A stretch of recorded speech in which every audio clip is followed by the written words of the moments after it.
कथा के प्रेमी सज्जनों,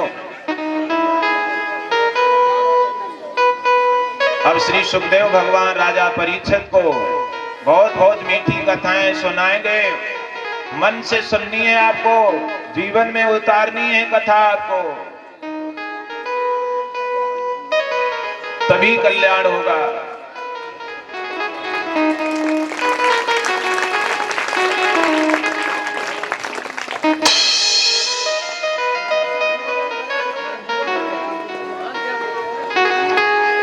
पावन बेला में आप तो सभी परिचित ही हैं, आपके गांव के ही निवासी हैं।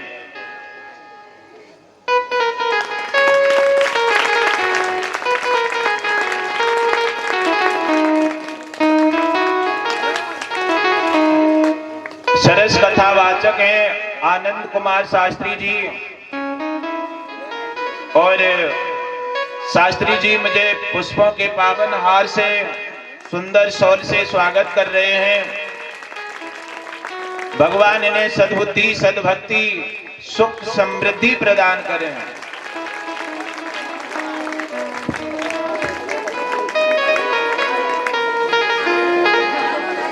और सुंदर पगड़ी से भी सम्मानित कर रहे हैं। भगवान इन्हें सद्बुद्धि, सद्भक्ति, सुख समृद्धि प्रदान करें।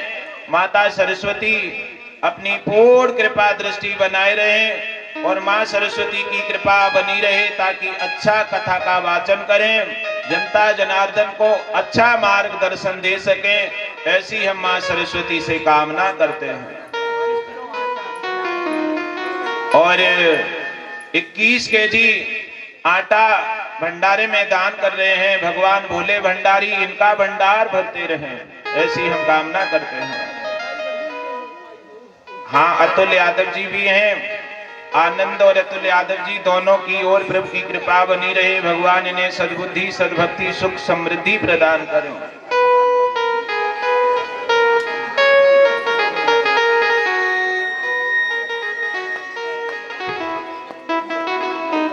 एक बार 3 यात्री यात्रा पर गए और तीनों का अंतिम दिन था। उस दिन तीनों को मरना था।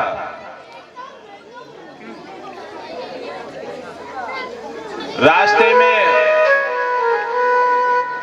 न जाने तीनों का कौन सा योग बन गया, तीनों अपने घर लौट आए। और फिर उनके नाम की जो सीट बुक थी, सीट खाली पड़ी है बस में, और 3 व्यक्ति आए और उसी सीट पर बैठ गए। और ब्रह्मा जी का आदेश हो चुका था कि आपको बस में मिलेंगे तीनों, इस नंबर की सीट पर बैठे मिलेंगे। उन तीनों को तुम में पकड़ कर लाना है, उनका अंतिम दिन है। जिनका अंतिम दिन था वो तीनों अपने घर लौट गए और 3 व्यक्ति जाकर उसी खाली सीट देखकर बैठ गए। उनमें एक किसान था, एक व्यापारी था। कथा के प्रेमी सज्जनों, एक बनिया था उसमें। तीनों बैठ गए। यमराज आए और यमराज ने तीनों को उठाया और ले गए। यमराज, ध्यान रखना, जब व्यक्ति खत्म होता है तो सबसे पहले कौन आता है? यमराज नहीं आते हैं। सबसे पहले ब्रह्मा का आदेश होता है और ब्रह्मा का आदेश मानकर काल आता है। काल व्यक्ति का प्राणांत कर देता है। फिर यमराज आते हैं, फिर यमराज उसे उठा ले जाते हैं। फिर वो भगवान के दरबार में पहुंचता है। तो काल आया, काल ने मृत्यु कर दी और यमराज ने तीनों को उठाया और ले जा रहे हैं।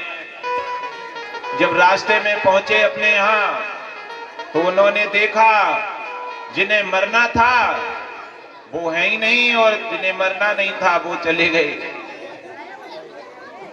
अब यमराज बहुत परेशान। यमराज ने कहा, ये तो बहुत बड़ी हमसे भूल बन गई।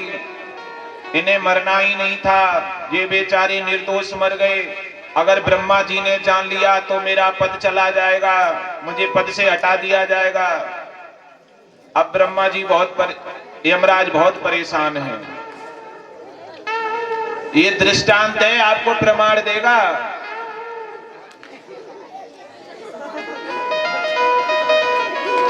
यमराज उन तीनों से कह रहे हैं कि हम भूल से आपको ले आए हैं, आप कृपा करके लौट जाओ, हम तुम्हें लौटा रहे हैं, जीवन दान दे रहे हैं, तुम अपने घर चले जाओ।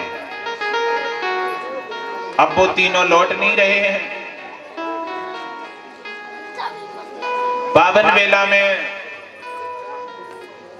माताएं दान दक्षिणा से सम्मानित कर रही हैं। प्रभु की कृपा बनी रहे, भगवान सद्बुद्धि सद्भक्ति सुख समृद्धि प्रदान करें। कथा व्यास मंच से तो माताएं बहनें ही बोलना जा पड़ेगा। वैसे तो बहुत सारी मामी भी हैं, चाची भी हैं, आपके गांव में भाभी भी हैं। ये नई नवेली हमारी माई है, नंगरा से पधारी है, खुश रहो आनंद करो।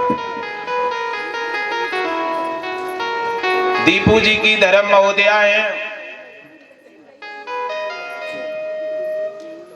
भगवान के पावन दरबार में दान दक्षिणा से सम्मानित कर रही हैं। माताएं बहनें भाई बंद सभी पर प्रभु की कृपा बनी रहे, कुशल मंगल जीवन यापन रहे। कथा के प्रेमी सज्जनों, यमराज कह रहे हैं लौट जाओ तुम तीनों, तुम्हारा समय नहीं है, चुपचाप चले जाओ, हम तुम्हें लौटा रहे हैं। देखो कितना बड़ा उन्हें मौका मिला, मरे मराए तीनों लौटा रहे हैं यमराज डर की वजह से। अब वो तीनों ने सोचा और तीनों कहने लगे का करनो है, लौट के चलोगे वो तो फिर एक दिन जानो है, अब मत लौटो, आए गए तो रही रहो। तीनों कह रहे हैं अब आए गए तो यहीं रहो। यमराज कह रहे हैं नहीं नहीं तुम लौट जाओ, तुम्हें हम जीवन दान दे रहे हैं। वो तीनों मना कर रहे हैं हम नहीं लौटेंगे, अब हमें रहने दो यहीं। तो यमराज ने कहा ऐसा करो, तुम तीनों एक एक वरदान मांग लो और लौट जाओ। अब तो वे तीनों बहुत खुश हो गए, बोले जीवन दान भी मिल रहा और एक एक वरदान मिल रहा।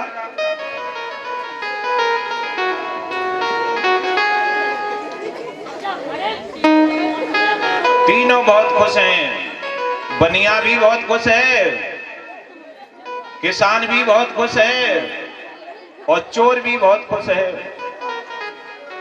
तीनों ने कहा अच्छा मौका मिला, जीवन दान भी मिला, एक एक वरदान मिला, मांग लो।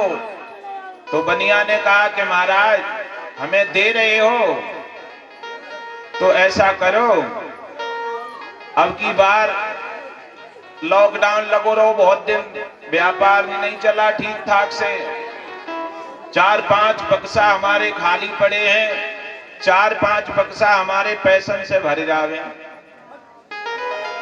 व्यापारी तो यही कहेगा। तो यमराज ने कहा जाओ तुम्हारे बक्सा पैसन से भर जावेंगे।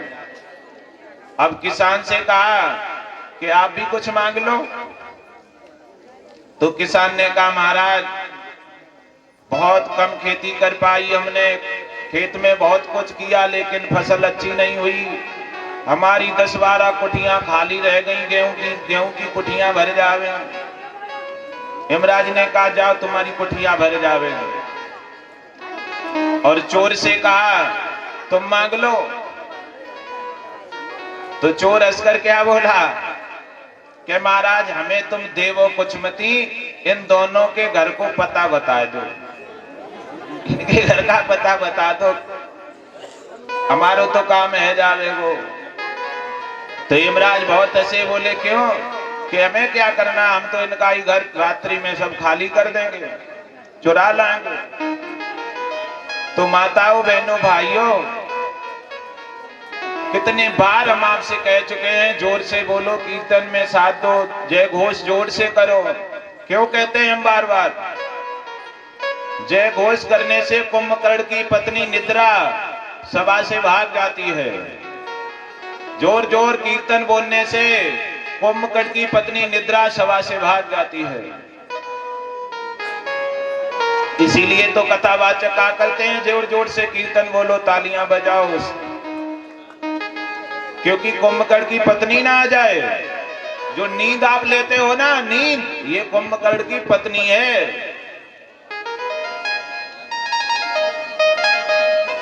तभी तो कुंभकर्ण अपनी पत्नी के पास 6 महीना तक सोता था, केवल एक दिन जागता था। जिस दिन भगवान राम ने कुंभकर्ण को मार दिया था, उस दिन निद्रा रोई थी, कहा था तुमने गलत किया मेरे पति को मार के। तो प्यारे भाई बहनों, भगवान राम ने कहा था, सुनो निद्रा, तुम्हारा पति बहुत बड़ा आतंकवादी था और मैंने मार दिया, तो तुम रो क्यों रहे हो? तो निद्रा बोली थी, सुनो राम, तुम्हारी जहां कथाएं होंगी, तुम्हारी जहां चर्चाएं होंगी, जहां कीर्तन होगा, मैं होने नहीं दूंगी। मैं पहले से ही जाकर उन पर बैठ जाऊंगी, उन्हें सुला दूंगी। प्यारे भाई बहनों, तो भगवान राम ने पता क्या कहा था?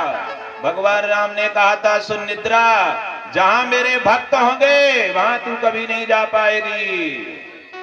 तो प्यारे भाई बहनों, आलसी मत बनो, निद्रा ज्यादा मत लो, कथा में जोर शोर से बोला करो कीर्तन।